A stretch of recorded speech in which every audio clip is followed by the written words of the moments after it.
quel accessoire pour démarrer la magie?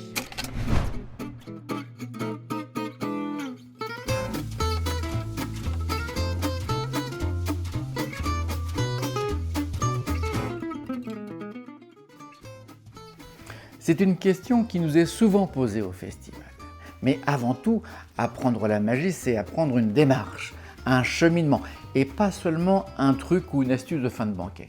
Certains parlent des cartes ou des pièces, car cela tient facilement dans la poche et permet de voyager facilement. En ce qui me concerne, je vais plutôt vous proposer de démarrer avec des cordes, et ce pour plusieurs raisons. Tout d'abord, le matériau. C'est doux, souple, agréable à tenir en main. Le format ensuite. On peut couper la corde à la bonne taille en fonction de sa corpulence, de sa taille, de son physique et de sa largeur d'ouverture de bras. La visibilité aussi. La corde est toujours très visuelle, même de très loin.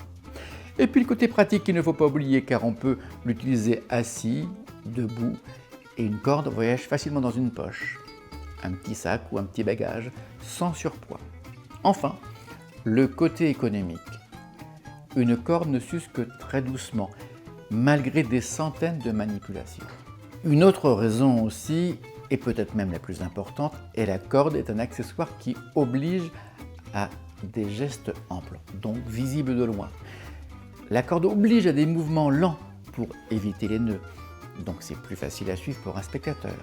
La corde oblige aussi à ouvrir les bras, donc à s'adresser au public. Et notez que ces mouvements contraints vont créer invisiblement un rythme chez le comédien magicien. Et enfin, il est plus facile de créer un imaginaire ou une situation avec cet accessoire qui est neutre, dénué de tout sens au départ. Vous l'aurez compris, ce que l'on considère parfois comme un simple accessoire peut modifier totalement un contenu chez le magicien. Étonnant, non?